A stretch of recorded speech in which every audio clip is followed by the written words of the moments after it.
So gee, now you're making a model with a quantitative explanatory variable. How do you quantify the error around that model?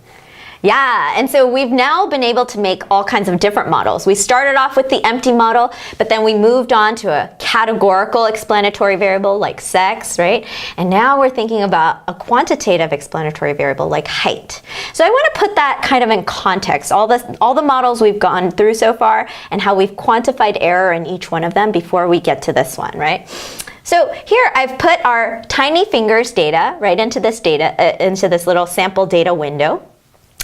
And I've put in two variables, height to group, whether they're just short or tall, and thumb. And you could see here this person is in the short group, 0, and their thumb length is 56, right? And so those data points have been put on this scatter plot right here. And here we have height to group on the x-axis. So these are all the short people, right? They're lined up with 0. Here are all the tall people lined up with 1. And here are their thumb lengths, right? And you could kind of see, in general, the shorter people tend to have shorter thumbs than the tall people, but that's not totally the case. Like for instance, this person who's in the tall group has a shorter thumb than this person who's in the short group. But in general, it is the case that in general, these people who are taller tend to have longer thumbs. These people who are shorter tend to have shorter thumbs, right? Okay, so let's first start off with an empty model, just our mean. It's a model we're very comfortable with. And here's our mean, 62. And in this case, we say, I don't care how tall or short you are, I'm just gonna say your thumb length is 62. And we could quantify how much error this simple model has by looking at the residuals and then looking at the squared residuals, right? And so the sum of squares we saw was 82. And this is the best you could do when you just have one prediction that's the same for everyone, right? 82 is as low as it gets. Now, let's see if we could improve this by adding in a categorical explanatory variable, height to group, which is just short and tall, right? And so here I'm going to show this regression line, and let's think about why this line is drawn in this way. So it's really saying, look, if you're a short person, I'm going to predict that your thumb length is 59.67, right? And that is right here.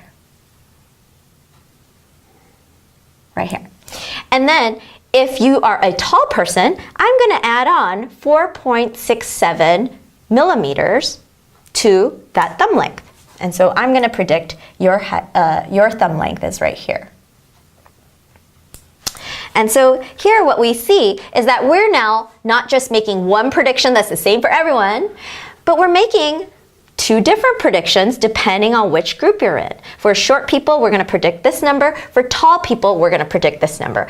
And then we're going to look at, well, what's my error around these new predictions, right? And so I could look at the squared residuals, and you could think about it as if we compare it to the blue squares, these are much smaller squares, right? And so we could quickly look at the blue squares. You could see that the blue squares are quite a bit larger than the red squares, right? So we've done a good job because we have reduced error. We have gone from 82, which we thought was as low as it could go with one single prediction for everyone. But now, if we give people two predictions, we could give people a prediction if you're short, we could give people a prediction if you're tall. And so with this slightly more complicated model, we could reduce our leftover error to 49.33. So we've done a better job, right? Why does it go down when you just make a more complicated model? Why does the error go down? When you make the model more complicated, the error goes down because you're able to make a slightly better prediction with a little bit of information you know about which height group they're in. So now let's think, well, if you get a little better with a little more information, what if we had better information about this person? Like in the case of quantitative explanatory variables. Now, we don't just know if they're short or tall, but we know exactly how short or tall they are, right?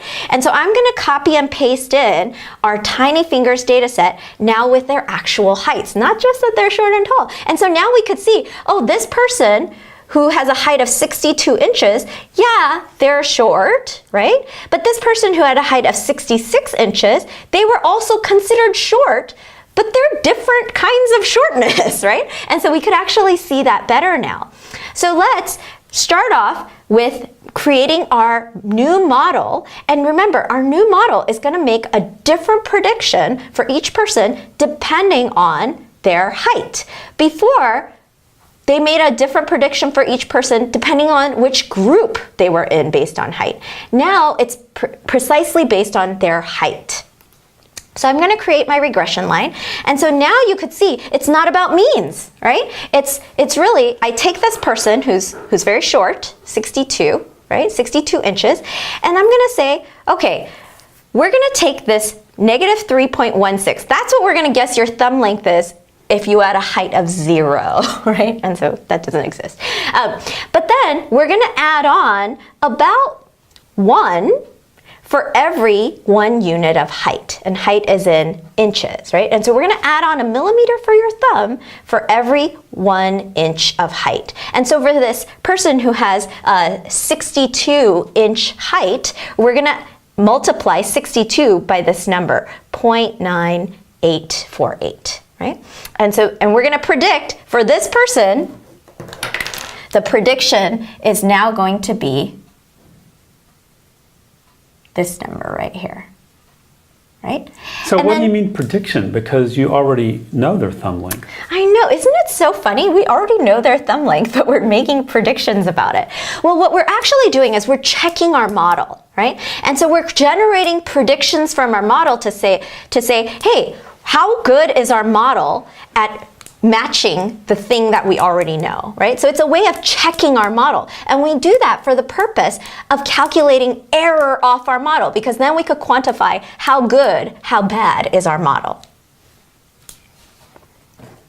So now let's think about, well, how off is our model predictions from the actual data points that we have? So here I'm going to show you the residuals. And so notice the idea of the residual is very much like what we saw when we saw the empty model and the categorical explanatory models. Basically, it's just whatever your prediction is, how off are you from that? We talked about how the regression line is very much like the mean because it balances the errors from both sides. The negative residuals balance out with the positive residuals, right? Now, let's take a look at the squared residuals. All we're doing is we're taking this little residual right here and we're making a little square out of it. And so visually, you could even kind of see these squares look a lot smaller than the squares we saw before. And so you could see that now our sum of squares has been reduced to 28. So let's see how far we've come from our empty model. I'm going to show you the empty model just overlaid right on top of this regression model, right? So here's our height model here, but here's our null or empty model right here, right? And now you could see the squared residuals off of that. These squares are much larger than the squared residuals off of the height model, right? And you could also see, well, because the squares are larger, the sum of squares is 82.